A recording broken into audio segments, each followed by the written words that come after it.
This is a Film Stories original podcast.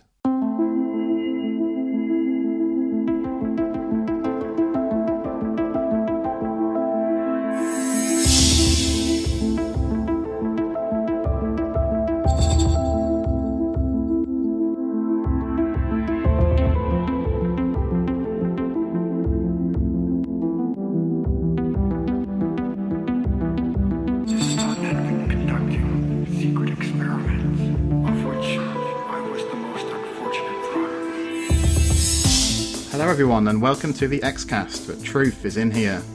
I'm your guest host, Carl Sweeney, and I'm sitting in today for Tony Black. Now, if you're wondering where Tony is, I'm afraid he's been struck down by a virus, I'm sorry to say. I can't confirm the rumour that it's extraterrestrial in origin, but we're hopeful he'll be ready for the next podcast. So I'm substituting today for the second Xcast Roundtable podcast. Before I explain exactly what this round table is about, let me bring everyone in who's going to be here with me. So, first of all, joining me from Atlanta, Georgia is Sarah Blair. Hello. Hello, how are you, Carl? Yeah, I'm very well, thank you, Sarah. Now, regular listeners will be more than familiar with Sarah's voice from such episodes as the Goblins podcast and others. But it's good to speak to you again, Sarah. Everyone else, I believe, is on the Xcast for the first time, so let's head to Yorkshire, England, and we'll speak to Sam Turton. Hey. Hello. Hi, Carl. Yeah. You all right? It's good to finally speak to you, Sam. To be honest, Likewise. After many months of chat, how are you feeling ahead of your first Xcast appearance? Good. Hoping that I don't press any buttons that I shouldn't press and just cancel everything. So fingers crossed. So far, yeah, we'll be good. So far, so good. Anyway, let's cross the pond now because. First of all, from Central Indiana, we have Andrew Blaker. Hello. Hello. Hi, Carl. Yeah, it's good to speak to you again, Andrew, for the first time, so welcome. Thank you. Last, but by no means least, one of the newer additions to the Xcast team. I'm thinking you're in Seattle, but just correct me if I'm wrong, please. And this is Russell Hugo. Hello. Yes, hello. Hello, and that is correct. Thank you for letting me join. Tony needed somebody to defend the episode that you're going to be talking about, and you bravely answered the call, so great. Before we actually get started with the round table, I just wanted to give out a few links. So, if you're a regular listener of the Xcast, you should know these already, but if not, there are other ways you can sort of follow us, and they're as follows. So, we've got a bit of a Facebook group.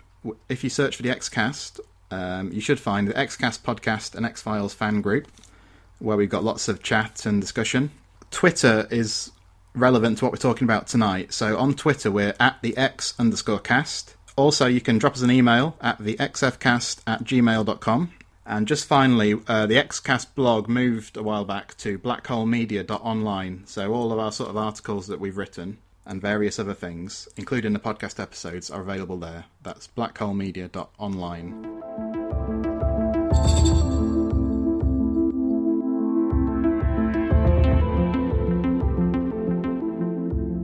So now that housekeeping's out of the way, let's talk about this second roundtable. This roundtable is to discuss the X-Files episode tournament, which we've been running on Twitter.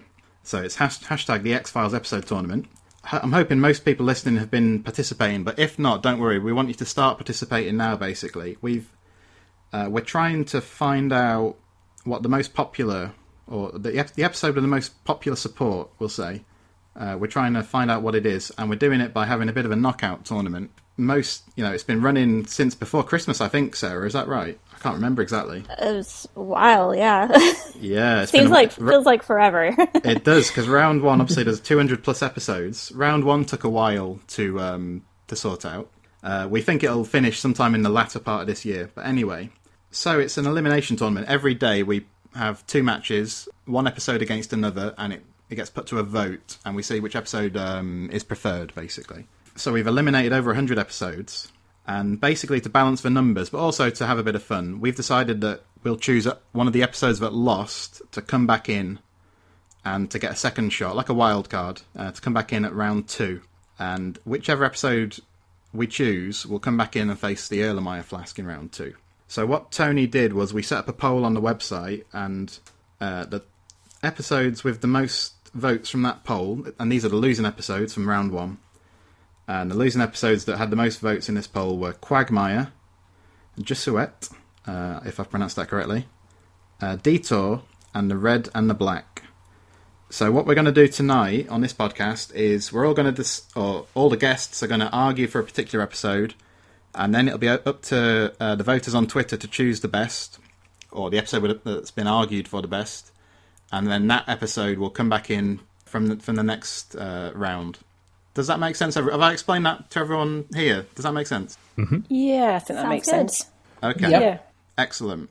So before we get into it, what we're going to do is everybody's going to have the chance basically to state their case as to why the episode they're defending should come back in. And then we'll have a bit of a chance to sort of go back and forth and discuss it further.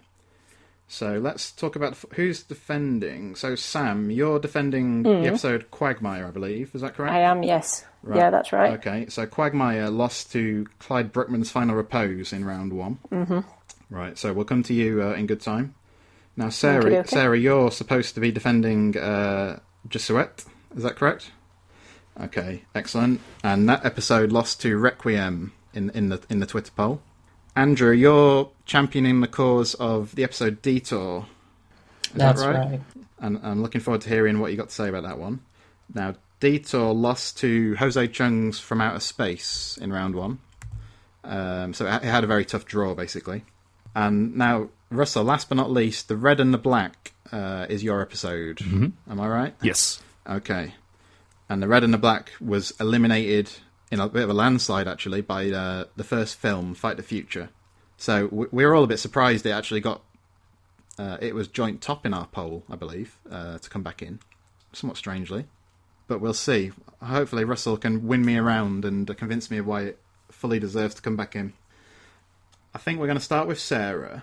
Actually, I think, first of all, I know a lot of our listeners will know the episodes from the name, but not necessarily everybody. So, Sarah, first of all, why don't you just give us a quick sort of summary of what Jesuit is about? Alrighty, this episode is a season 7 episode, and it takes place right at the end of the season. It's the last episode before the season finale, and it's actually the one that I prefer to end the series with, just because it's on a high note, and in the next episode, no spoiler alert, Mulder gets abducted, and it's just not the same show anymore, in my opinion.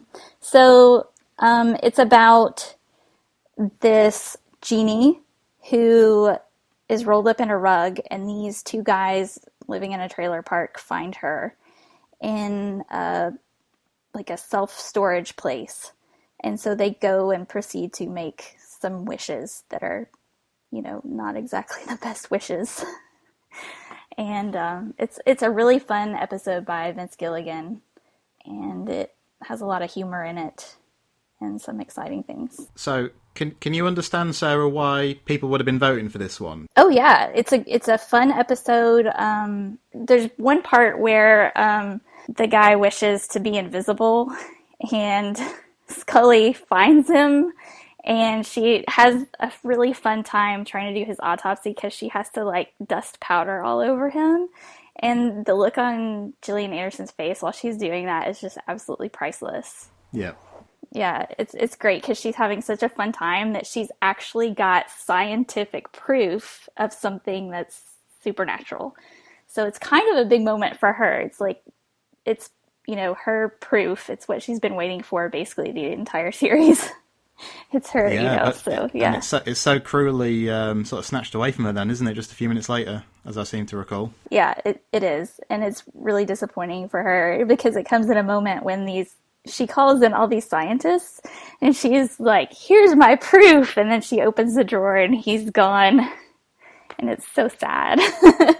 I mean, I think this episode really sort of kicks into top gear when you get the sequence where Mulder has to sort of make his own set of wishes. What do you think about that?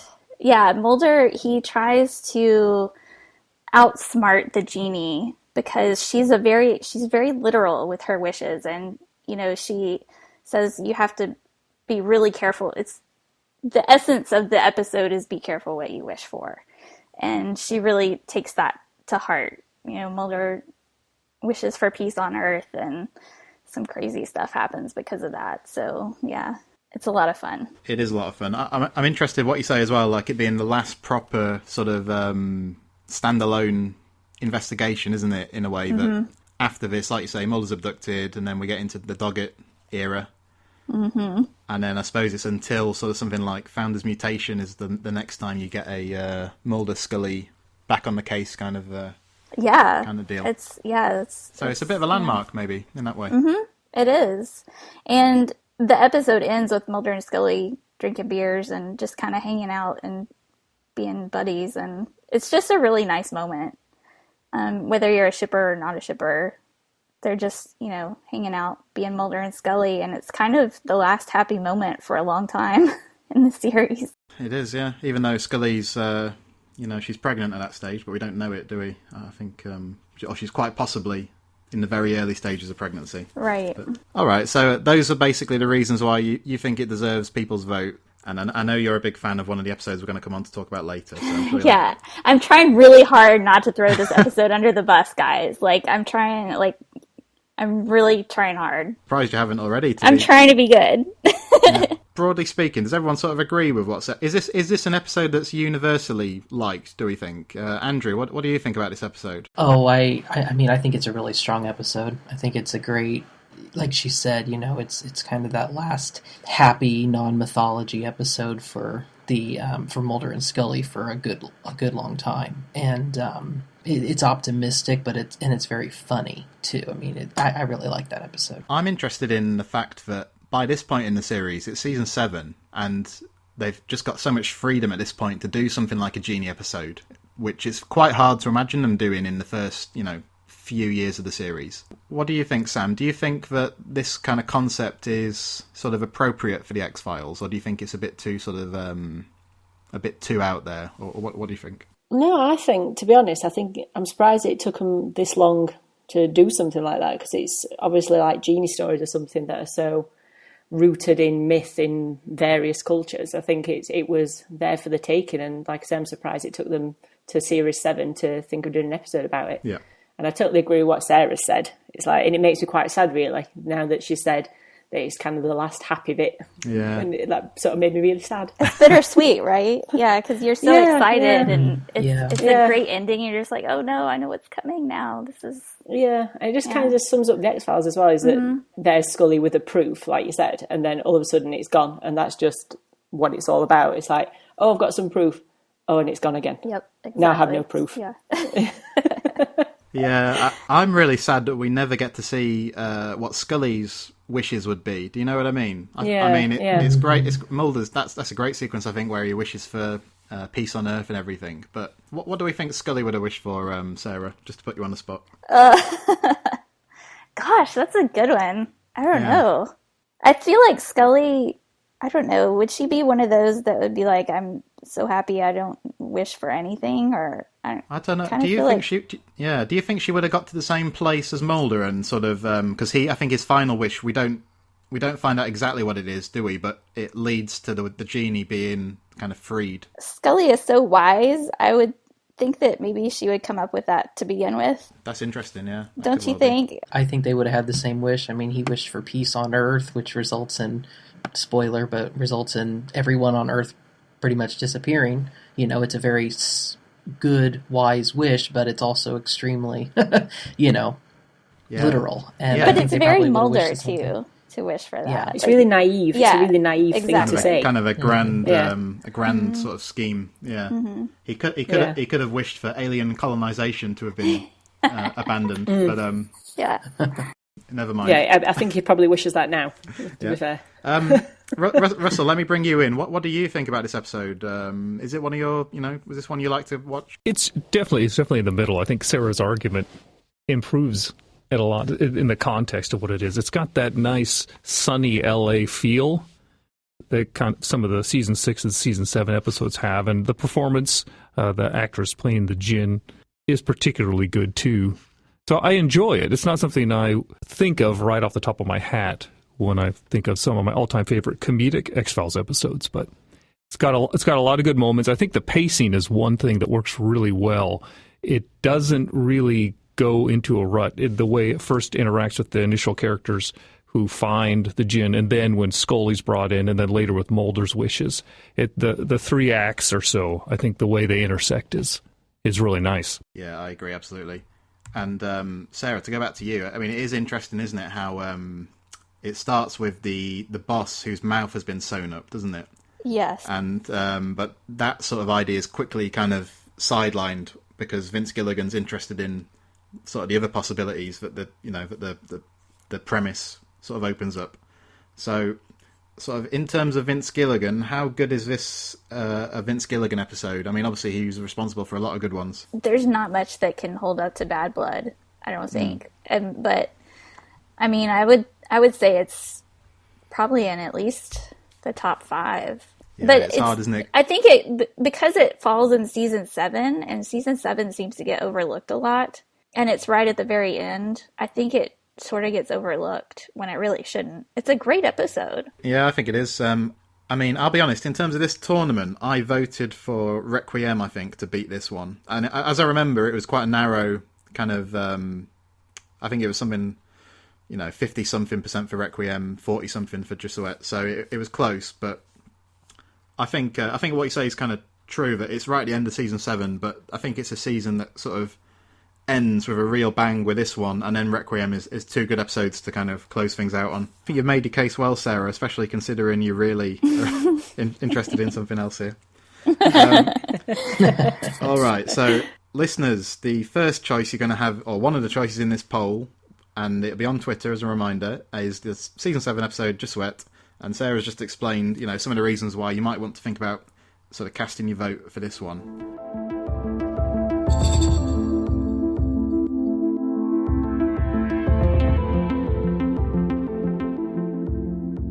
I think all of our other episodes are from the earlier years of the series, from the sort of Vancouver era. So, Andrew, can you remind us which episode Detour is, please? Detour was the 4th episode of the 5th season, comes right off of the whole Mulder loses his belief, Scully nearly dies, and then Scully recovers. So we come off with the whole Redux 2-parter, Gethsemane, all that. And it's the first standalone of the 5th season. And basic premise, Mulder and Scully are on their way with 2 other FBI agents to a sort of a very corny-sounding team-building communication workshop that, the FBI is making them attend, and they get kind of dragged into a investigation into a forest in North Florida where there have been some people have gone missing by an unidentified predator. And then as we sort of get into the episode, we find out a bit more about the predator, don't we? And what exactly are those people? Can you remember? I actually just rewatched this a couple days ago because it'd been a while since I'd seen it, and I wanted to kind of, get some ideas on it. For the most of the episode, it's kind of unclear how they are, what they are, but they're, in a way, they're invisible. They're kind of camouflaged into their environment. They can be seen, but only, like I said, by camouflage. So if they're behind a tree, they resemble the tree. If they're in some brush, then they resemble, brush. And the idea being that, this forest is thousands and thousands of years old, very primitive. They have adapted to their environment. Their environment is at risk of being paved development. There's 2 of the people that are murdered are surveyors out to survey the land, and so their environment's being threatened, and they go on the defense. Okay, yeah. So that's interesting. So you've sketched out the plot, and you've told us a bit there about these sort of the villains, as it were, or the monsters. But why should this episode? Why should people vote for this? Why is it such a good episode in your view? I think it's just one of those really great, creepy, atmospheric standalones. It benefits from having come off of a very mythology-laden arc. You had the end of season 4 into season 5 I think that was the pinnacle in terms of the show's ratings, in terms of, I think, the mythology. And then you're just back to a good old, Mulder and Scully story. And what I like most about this episode, they're thrown into the elements. They're in the wilderness. There's no cell phone signal. One by one, the group members disappear.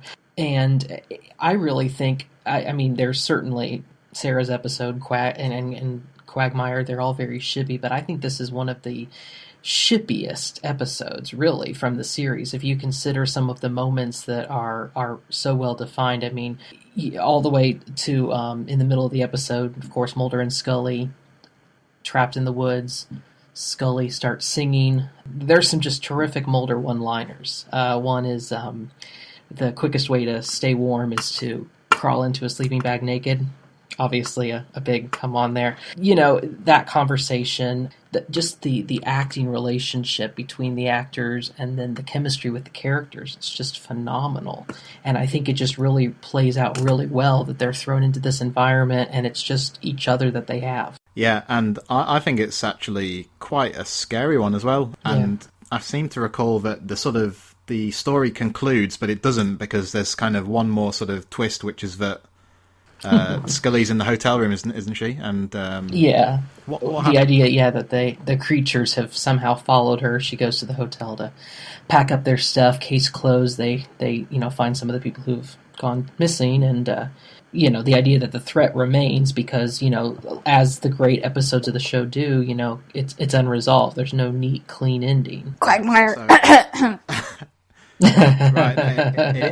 It's interesting that Sarah's mentioned Quagmire, because I think there are a couple of similarities with this episode, aren't there? Now, in Quagmire, you've got the conversation on the rock, which I'm sure we're going to come on to. But in Detour, you've got the scene that Andrew's talked about, and I think that's a really good scene, Sarah. I don't know what you think. The nighttime scene where Scully ends up singing to Mulder. It's great, isn't it? Absolutely. One of my favorites. So, Russell, I was wondering what you think about this, because with the last episode, you talked about how the LA feel sort of manifested itself in it. What about this episode? We've got a Vancouver episode, we've got the forest kind of environment. Is this kind of classic X-Files for you, Detour? Being that there's so many episodes, it's hard to narrow it down into where I would put it, but it's definitely one of the standalones I go back and watch more frequently. It's definitely in the top half. I enjoy quite a bit. A lot of the earlier things that were discussed that Andrew brought up were right on the money. I think the interpersonal dynamics of it is what draws me to it. Even though it's a little over the top, the car ride at the very beginning with the overly zealous other two FBI agents is one of my favorite scenes. It's a lot of fun. And I actually kind of like the idea of how they were able to take the Fountain of Youth myth of sorts and tie it into a horror element is something else that I really enjoyed about it. It's kind of even dropped. It's not even made that big of a deal about it. It's just sort of sidelined or thrown into the back. It adds a nice texture, I think, to the overall threat. It does, actually, because I think when you sort of say the premise out loud, that you've got these explorers who found the Fountain of Youth and they've become invisible and they've got glowing red eyes. It sounds like it could be a bit ridiculous, but it doesn't come across as ridiculous at all, does it? They sort of find the right balance there. And the fact that they're able to have the comedic elements being so jovial, or even the interpersonal stuff being very light, and kind of jump back and forth that with the more horror tinged elements, but it's not too intense horror for the X-Files. But I think overall the episode they nailed it on the jumps between the tones really well. Sam, I don't think you describe yourself as a shipper, do you? You're not sort of as much into that as somebody like Sarah. No. Well, I'm not as much of a fan as Skinner as Sarah is either, because we all know she's a big Skinner fan. Yeah, so. I don't think anybody is. To be honest. Did you know that? I don't think anybody knows that. I think you might have mentioned it a couple of times.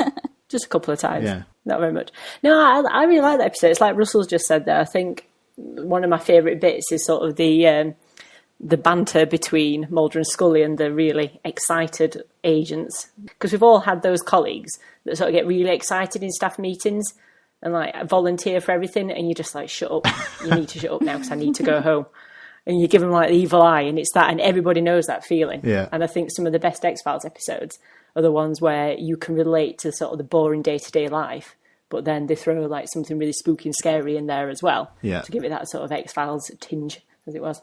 But yeah, I think it's a good one. I like the parallels between Detour and Quagmire because they're both, the theme for both of those episodes is kind of how people are encroaching upon nature, and nature is kind of trying to fight back. And I mean, obviously the creatures or whatever they are in Detour were once human, if it's to be true that they found the fountain of life or whatever, but they had adapted to their surroundings and are more animal than person now, I think. But I think that's an interesting parallel between the two, that those are both sort of themed around the idea that nature is starting to fight back against the encroaching humanity. Yeah, like we said, both episodes make room for kind of an extended discussion in the sort of centre of the episode, don't they? And I think both are really good examples of that kind of scene. Don't we all wish that Agent Stonecipher and Kinsley had come back instead of Miller and Einstein in season 10? Yes. That would have been way more entertaining, I think. Definitely. Yeah, I would have been happy to see him again, definitely. Yeah. Just to go back to the comparison to Quagmire, does Detour have the edge just in terms of it being a scarier episode, would you say? You're asking the wrong person here, because of course I'm going to say no. just specifically, Detour is scarier than Quagmire, isn't it? I suppose so, but I guess it depends on what your main fears are. Like, for me, having something grab me under the water and tear me to pieces is a lot more frightening than being in the woods. I mean, I grew up near the woods, and so it's not quite as frightening to me. The only reason they came into the house at the beginning is because they opened the door or whatever and let them in. So you can lock your doors and hopefully be safe against that kind of thing. But if you're out in the woods at night near the lake, you don't know what's going to get you. So to me, that's a little bit scarier, but that's just me. I'm sure. Yeah, you and I have differed on what's scary and what's not in the past. So, does anybody know if anybody on the cast or the crew or anything, if they're sort of particularly like environmentally activist? Because there's quite a few episodes like that, isn't there? What's the one? Darkness Falls. Yes. Because there's quite a few sort of environmentally based episodes, politically sort of minded, really, in a way. Yeah, that's a good. I don't know. Does anyone have any special knowledge on that? Idea. I know. Doesn't Chris Carter? He used to be a surfer, right? He did, yeah. Oh, really? Maybe he's a little bit of a hippie. Is that coming through? I don't know. Yeah. Well, I know because a lot of the episodes are quite like liberal, aren't they, and quite sort of left wing. So yeah, I know so on the DVD release for the recent Revival miniseries, they have a whole segment on green production, and that was a big thing that they did again up in Vancouver. So I mean, I'm sure it relates back to this whole idea where it seems to be a priority for Chris Carter and some of the crew members. That's a good point about that feature. I forgot about that. Yeah, I think Darkness Falls was a Chris Carter episode, wasn't it? So I wouldn't be surprised if it is something that he's concerned with. And even ice probably ties into that as well. Like, look what you get for disrupting the ice, and you found this thing that's gonna destroy you all with anger. Yeah, I think if we sort of sat down and thought about it, we'd probably come up with a few more examples. I think, yeah, that's a good point. What else is there to say about Detour then? I mean, if we go back to our tournament, this was knocked out by Jose Chung's From Outer Space. Is there anyone here who thinks it should have beaten that episode? Or do we all... I think that's your answer right there. I can hear the tumbleweed. Yeah. So, I mean, do we all sort of accept that it's maybe not quite on the level of something like that, Jose Chung's, but it's kind of sort of maybe... Is it a top tier episode, or is it kind of I think it's top tier. I think it's probably better than like people give it credit for. Yeah. Definite. But I think Jose Chung's is so unique that it's hard to compare anything to. It is. It's just because one of these. The format is so wild and the writing is so strong, and there's just so many moments in there that are bizarre that it's hard to compare anything to it, really. I don't think there's an episode, maybe possibly Humbug, but those are the only two I can think of that are kind of on that scale, that are just so bizarre, funny and strange and good. Yeah. And Bad Blood. Don't forget about Bad Blood. Don't forget about Blood, definitely. Yeah. The last thing I say for Detour, I think, like what was referenced earlier, I mean, you're shooting in a really rich Vancouver forest. I mean, it's supposed to be South Florida, and I think this is one of those instances where it just proves that Vancouver can double for anywhere in the in the country, because I watched it on, I have the set on Blu-ray, and it was remastered into HD just like on Netflix, and it just looks incredible. I mean, it's almost like it's another character,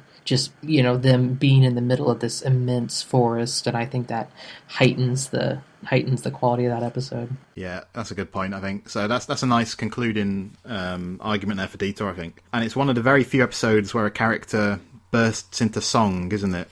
With Scully singing to Mulder. It doesn't happen that often. I think Mulder sings in Bad Blood, doesn't he? But he's kind of he's not in his Shaft. Yeah, he sings Shaft when he's kind of been he's been unconscious, isn't he, at that point?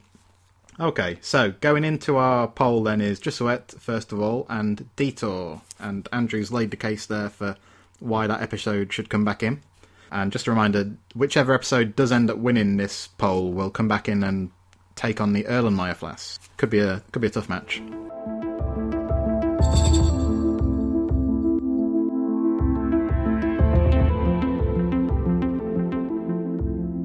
Okay, we're gonna come back to Quagmire at the end, I think, because we've already talked a bit about Quagmire and its similarities with Detour.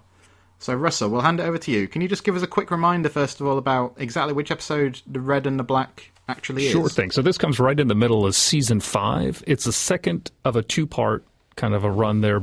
The first episode is called Patient X, and just to kind of because it kind of builds on that, kind of give a little review of what happens in that, it starts off again building on the Mulder as a skeptic plot, continue on from the beginning of the season, and at that point he's introduced to Cassandra Spender, who we later learned is the mother of Agent Spender, and all the other drama that is associated with that, and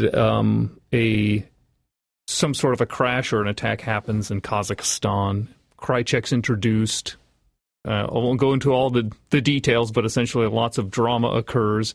It ends up the episode with Cassandra Spender and Scully on a bridge with a bunch of other alien potential abductees. We're not sure what's happening. And then 2 or so aliens start showing up on the other side of the bridge and burning people.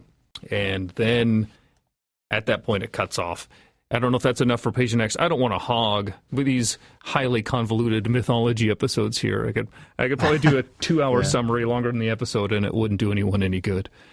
So, cutting straight to the red and the black, it opens, gives us a kind of a nice little mystery. There's a typewriter typing, and a boy is walking in some snow to like a cottage. Maybe up in the mountains, and somebody's typing this little bit that's kind of gives a callback to Anasazi. I remind myself of a Navajo story. And then it gets back a little bit to the aftermath on the bridge with Mulder showing up. Skinner shows up in this one. He wasn't in the previous episode.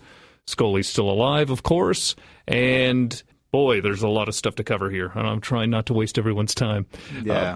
But basically, you've got Krychek, who is trying to manipulate. He comes back on a boat from Russia, from the Tunguska camp, with a boy who has the black oil in him and potentially a vaccine. Marita Kobaruvius tries to work with her, some double-crossing, kidnaps the boy. Then the oil escapes with the boy. She gets infected. The syndicate is then also trying to negotiate with Krychek about the vaccine to see if it could cure. And this introduces the issue here, the idea of the rebel alien or the resistance aliens with the normal aliens, and whether the syndicate should be making a deal with them and whether the vaccine will work. Just pulls in a lot of stuff from the previous mythology. And we can have other people discuss about some key things there. But on the end of the summary, basically, Cassandra Spender potentially was abducted. We don't know because Scully undergoes hypnosis again. We're not sure how much of that is true. And Mulder still is skeptical at the end, but there's some sort of potential doubt being shaken. And the vaccine, quote unquote, I had to put that in quotes because I think it's more of an antidote, but seems to have been cured. That was really rambling. Until you sort of laid it out, I didn't realise, like you say, this is a very sort of dense, plot-heavy couple of episodes, really, isn't it? My notes on just the plot summary are like 4 pages. Which parts do you think are the most successful in terms of the things that make it a good episode? I would say, and this is to frame it, since I'm defending the episode, I should be honest. I should be forthright and say I generally lean towards the standalone episodes away from the mythology. So rewatching it, I was actually pretty impressed with a lot of the elements of it that were isolated. So that's why I really like your question. As a whole, I can understand why some people may not favor it along with other, in comparison to other mythology episodes, especially Fight the Future, something that's that important to the series. But I think there are quite a few set pieces in here that are really impressive. And for people who are very engaged in the mythology and some of the characters, there is a lot to like. The bridge sequence, both elements, a lot of the flashbacks, the hypnosis, some of that is the most impressive or intense set pieces seen in a while.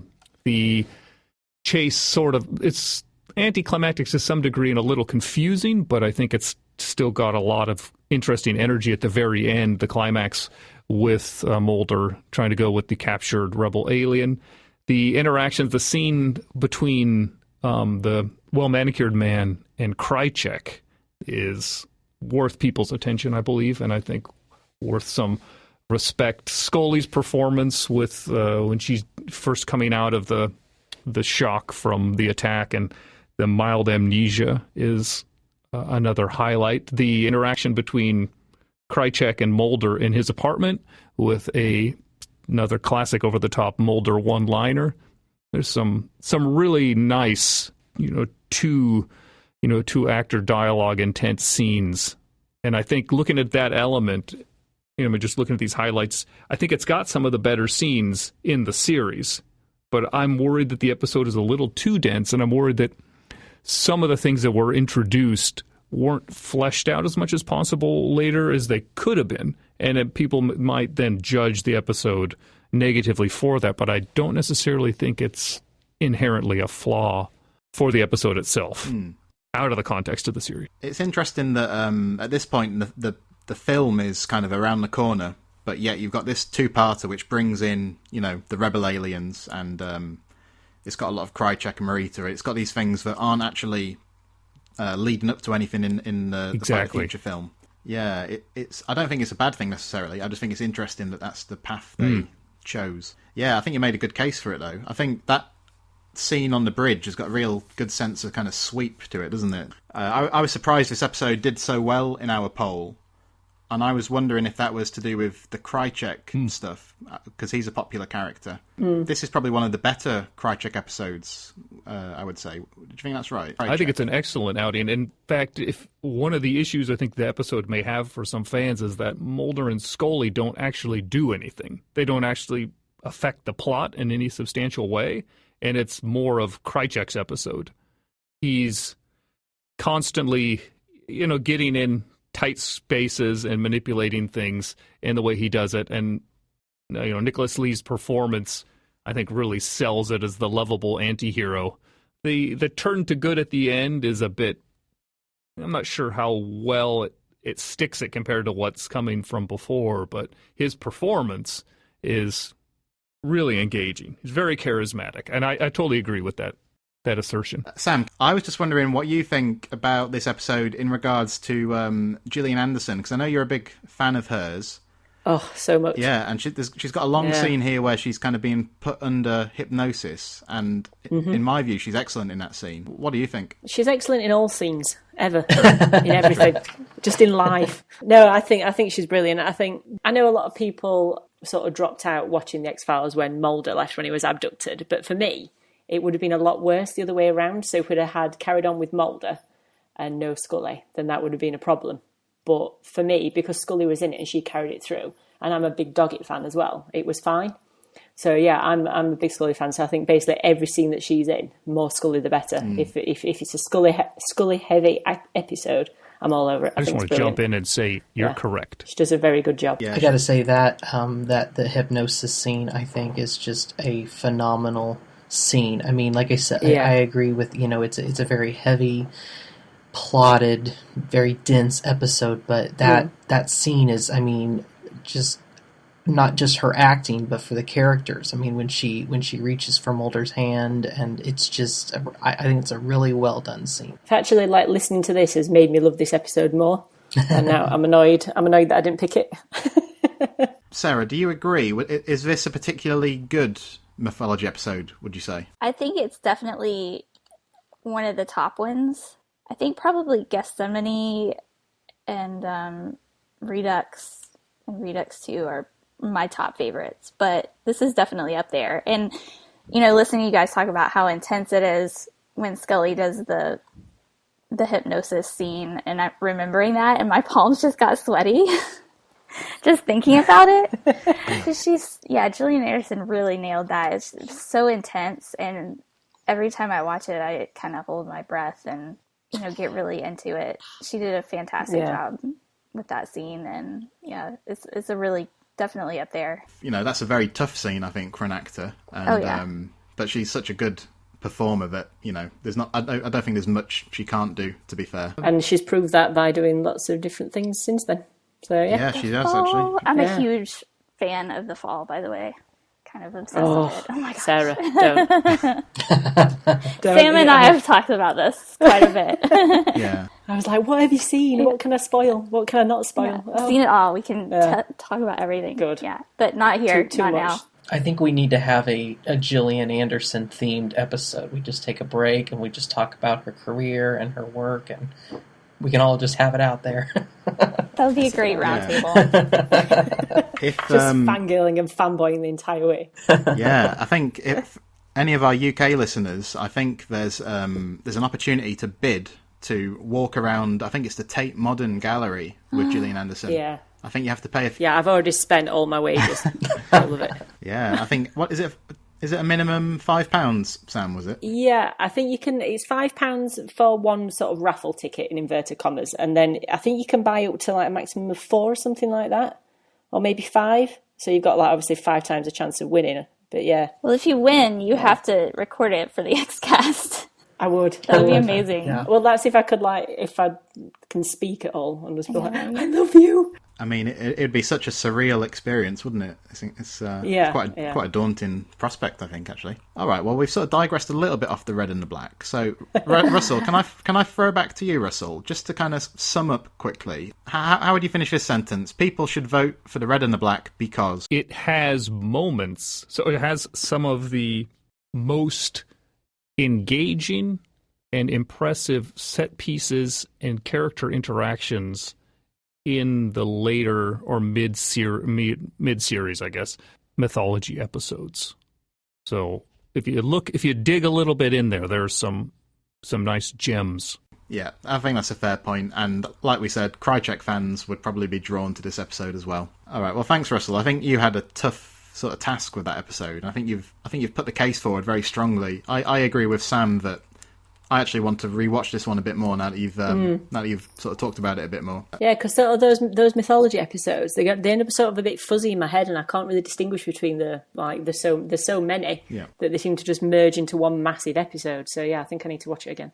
Sometimes you often think it's easier to write a beginning to a story than to write an end to a story. And although this isn't really an end, one thing I think that's a benefit of the red and the black is watching it after Patient X is it's a much better episode. It takes what I think was kind of slight in the beginning and fleshes out and does something with it. So I have to also give it credit for that. I think that's a good point, to be honest, because I think there are quite a few of the 2-part episodes where the first part is the better episode, like you say.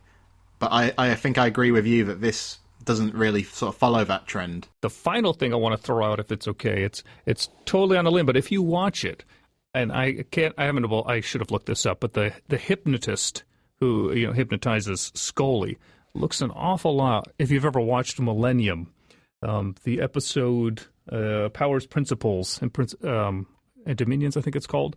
There's the character Alistair Pepper. I swear it's not the same actor, but because of that, the performance is so similar. I had expected him. I didn't see the episode in a while to turn out to be a bad guy. So, if anybody watches it again, see if you get the subtext there. Maybe I'm crazy.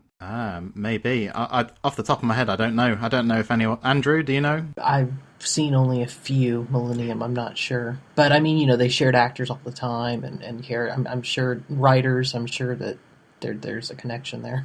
Tell you what, Russell, we'll check it out, and we'll issue a clarification if we... Pointless geek talk. Thanks for bearing with. Yeah.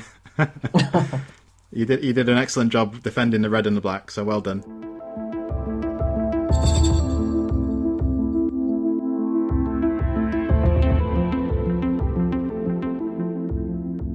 So that's 3 of our 4 episodes down. We've talked about Jesuit, Detour, and the Red and the Black, and we've sort of been building up, I feel, towards discussing. Yes. Last but not least. Last but by no means least is Quagmire, and Woohoo! just My daughter is cheering too. yeah, she's excited as well. Excited. Everybody's excited. Sam, what's Quagmire about? Yes. Oh, what isn't it about? It's basically, I think, pretty much the Loch Ness Monster, but in America. And that's why it's good. Because who doesn't love the Loch Ness Monster? Everybody wants to think that there's a dinosaur swimming around in a massive lake. And also, I think it's quite interesting what Sarah was saying about the forest as well, and how she finds sort of the water, like the swimming thing, more scary than the forest. I think I'd have to agree. I think that's what makes this so terrifying. It's got that sort of Jaws element where you could be swimming in the sea, you could be swimming in a lake, wherever you might be, and you don't know what's beneath your feet, because you look down, it's just black. What's down there? You've no idea. You hope that nothing, or just seaweed at best, but there could be anything there. I mean, obviously we know, like, scientifically, there's no chance that there could be sort of a Loch Ness Monster, but the idea of that is pretty good. So yeah, and it's got some of the best Mulder and Scully scenes in it, I think. Mm-hmm. The scene where they're sitting on the rock. Yes. I think it's got to be one of the best. I think maybe the first as well, because it's series 3. Yes. And it's got to be probably the first, like, major sort of heart-to-heart they have, I think. I don't know if anybody disagrees. If so, say so. I don't know. I mean, it's definitely If there's a very long iced one, tea isn't in it? that, if there's iced tea, it might be love. That was an early episode. Oh, yeah. Yeah, that's So a it's good kind one. of a moment, but not quite the same. But yeah, I think it's just such a good episode. I mean, if you are a shipper, I think it's definitely sort of the first episode that makes you think, oh, this is love. This is it. They're destined to be together.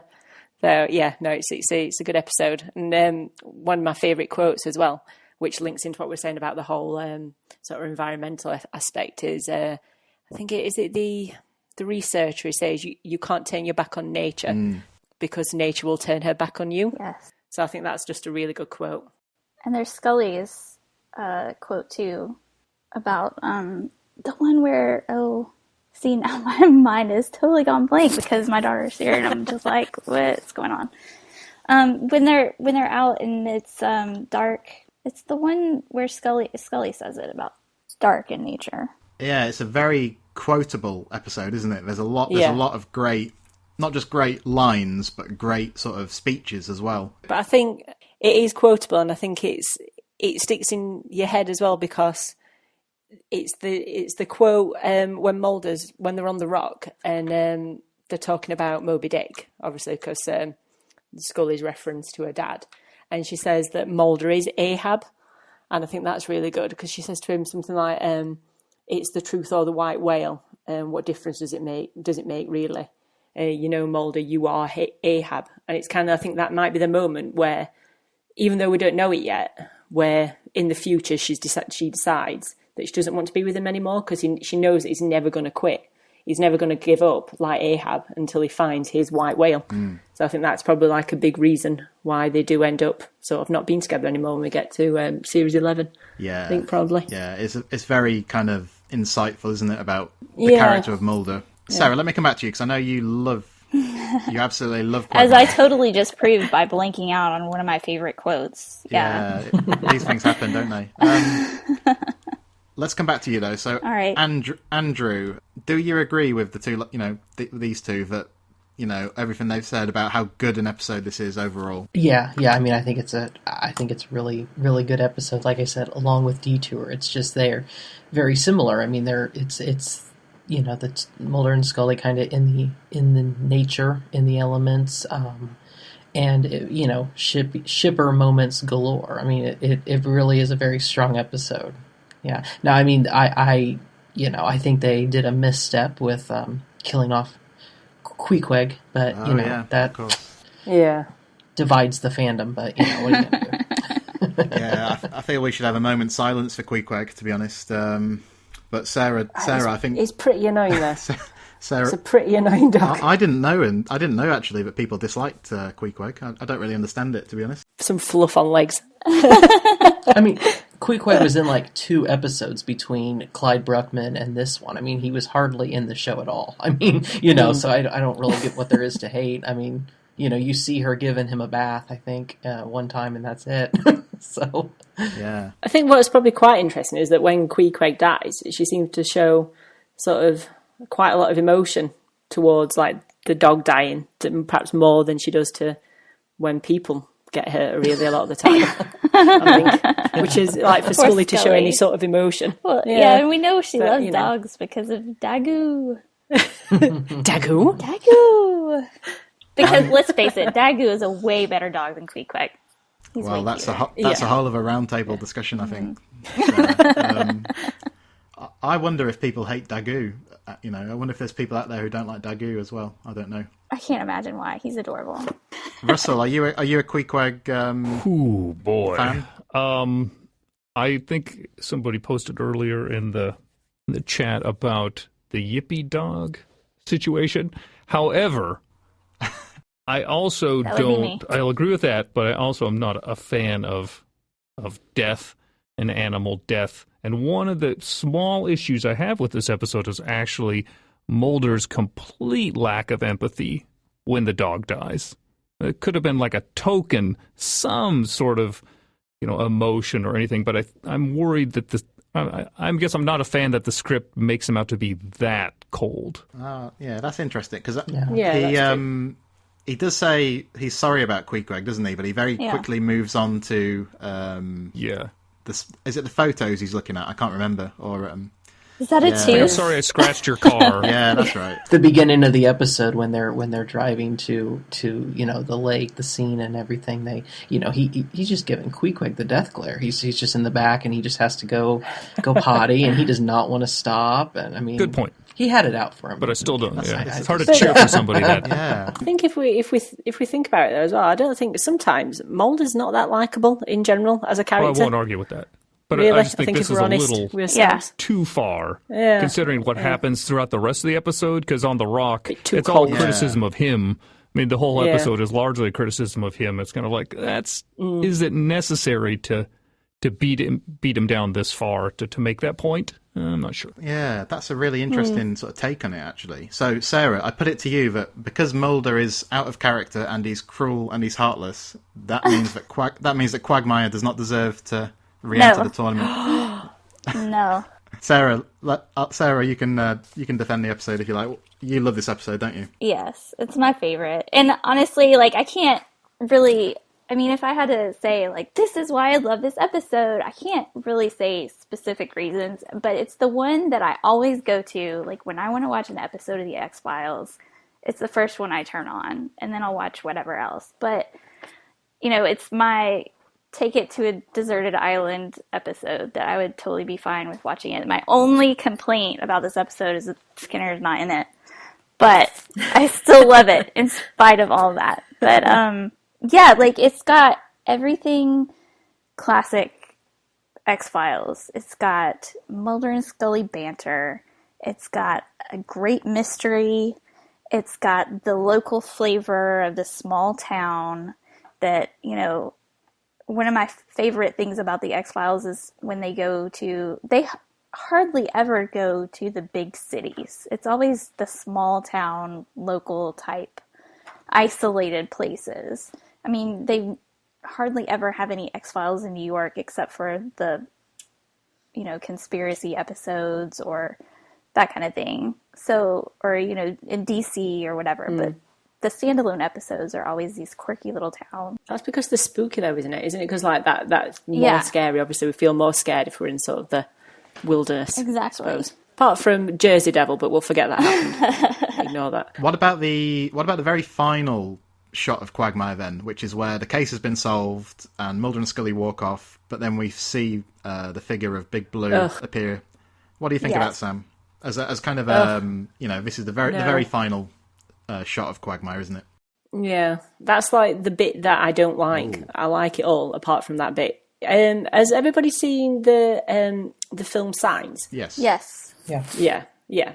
So like, I think that is really scary until at the end. Spoilers, when you see the aliens. Okay, yeah. And because I think that stops it being scary. When you see the monster, that's when it starts being scary. And I think it's the same with Big Blue. It would have been a lot better to just see kind of a ripple to let us know that something's still there. But showing sort of the big Nessie-style cartoony monster, it's just, I think it stops it being scary and it makes it more cartoonish. Ah, so you think, you think they showed too much? That's really interesting. Yeah. Does anyone want to come back in and argue the opposite, that they like that final shot? I could argue that the point of it isn't necessarily about fear, but it's just to be the blatant statement that, Mulder's right. It's trying to go back on the argument on the rock and all of that, and it's less of the monster as a symbol of a monster, but just more of the white whale, and the white whale exists. But I actually agree with Sam's point that I think her ending would be better. I think I agree with Russell as well, is that it's kind of more of a symbol of hope in that, even though everybody tells Mulder that he's wrong, there still might be something out there for him to find. That's in that nice romantic moonlight. So sweet. So that's really interesting. Sarah, what's your take on that ending then? I like it because it does represent kind of the essence of the whole show. Because it's, yet again, Mulder missed what he's looking for. All he wanted to find was Big Blue. He kind of took over this, how Ansel, the photographer, was like, I gotta get my picture. And it was his life's mission to get that picture. And then, he finally got it. Maybe kind of as he was being dragged under the water by this other creature. And for Mulder, it's like he's so driven and he wants it so badly, but it's always out of reach. And if it had only been ripples, then it wouldn't have been the same, I don't think. It's like, when he sees the aliens in the mine in, is it Pennsylvania?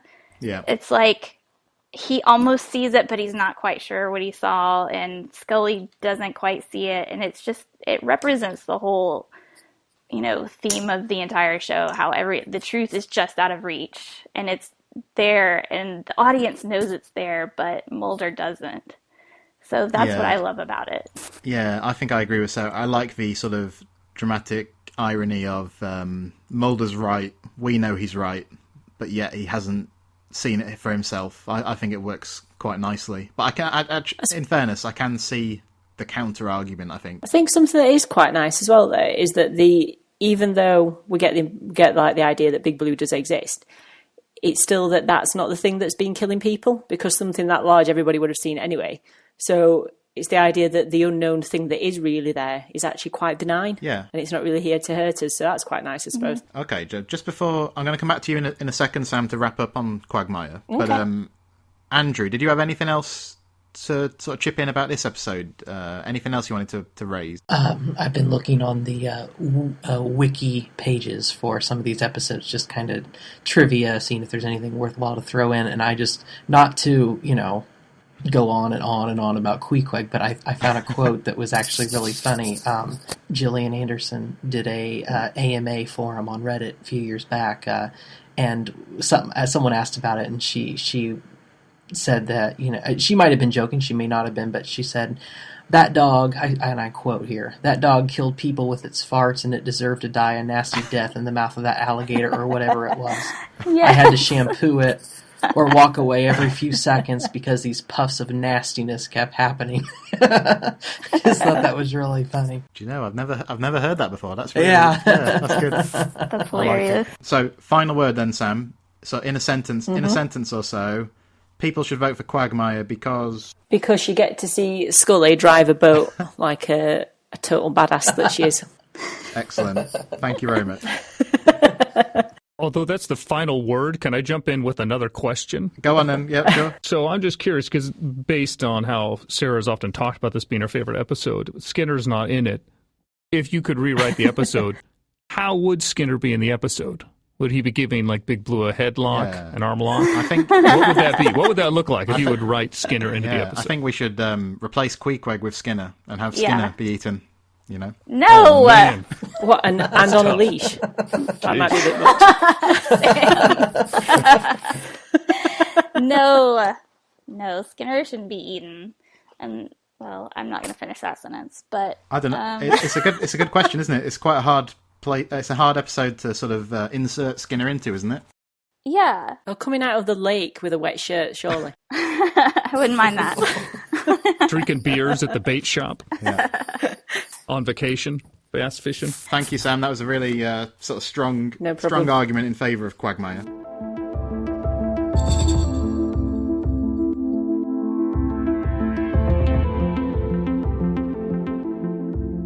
All right, everyone. So that's our 4 episodes. So the choice, just to remind you, the episodes in question are Quagmire, Jesuit, Detour, and The Red and the Black. And what's going to happen is that by the time you hear this, assuming you're listening in the first few days after the podcast is released, you'll be able to go onto Twitter, find the poll, and you can vote for the episode you think should re-enter our episode tournament. And then after that, starting from the beginning of April, round 2 is beginning. And we're gradually narrowing down the choice, and we're going to find out, before the year is out, we're going to find out what the most popular X-Files episode of all time is. And just a reminder, it's hashtag the X-Files episode tournament to find all the matches. Okay, so the last thing for me to do then, really, is just to thank everybody. So, Russell, thank you very much for your contribution. Thanks again. Yeah, it was great to talk to you. Are you active on sort of Twitter or social media at all, Russell? And if so, if you are, how can people find you? Oh, boy. At this moment, no. Maybe down the road. I don't have anything of too much interest at this moment. No worries. Anyway, well, Other than paranoia. Well, thanks again for coming on. Well, thank you so much. It was a lot of fun. It was nice to meet you all. Andrew, what about yourself? Can people find you on Twitter anywhere? I have a Twitter account, but I don't usually remember to do anything with it. So if anyone's in the Facebook group, I'm in there commenting, posting sometimes. That's really the best one. Yeah, and that's a good point, actually. As I said at the beginning, the Facebook groups, there's some good stuff on there. So if people want to join, that'd be fantastic. Sarah, I know you're active on Twitter and Facebook to a lesser extent. Where can people find you? Yes, I am on Twitter at sarahlblair.com, SARAHLBLAIR, and also online at sarahlblair.com. Excellent. And if people are in the mood for any paranormal fiction, do you know any good books they can read? They could check out a book that I wrote. It's called Darkness Shifting. It's available on Amazon iBooks. And there's a few X-Files Easter eggs I hid in there. And it's shortly to be followed by a sequel, I understand. Yes, just finished writing the sequel, so hopefully that'll be out this summer. Excellent. All right, well, thanks again, Sarah. And last but not least, Sam. Hello. Thanks for talking to us about Quagmire and everything else. No problem. Where can we find you online, Sam? I'm on Twitter at Yorkshire Ramble, so that's YORKSHIRERAMBLE, and I'm also on the Facebook page as well, occasionally. But yeah, it's all good. Great stuff. Also, if you don't mind, don't forget about Blair Watch on Friday nights. I've been live tweeting. I think I'm going to switch over to live watching because that was a lot of fun. I don't know how many people enjoy staring at my crazy face while I watch the X-Files, but it was a lot easier than trying to type and watch at the same time, so I might do that. But yeah, hashtag Blair Watch. I'm rewatching season 8 of the X-Files. Yeah, and it's been quite something to watch Sarah's optimism turn to sort of despair over the first 8 or 9 episodes. There's some good ones coming up, so I'm hoping she'll get back into it. That's Friday nights at 9 Eastern. 9 p.m. Eastern Standard Time. Excellent. Yep. All right, well, thanks again, everybody. If anyone listening wants to find me on Twitter, you can go to @csweeney758, and I'm happy to talk to anyone about the X-Files or anything else. So that's been the second XCast Roundtable podcast. I hope everybody does participate in the episode tournament from now on. But whether you do or not, until next time, trust no one.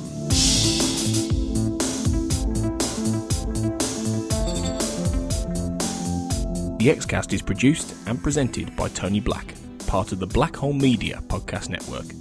Title music is courtesy of Will A, who you can find on Twitter at I am Will AYE.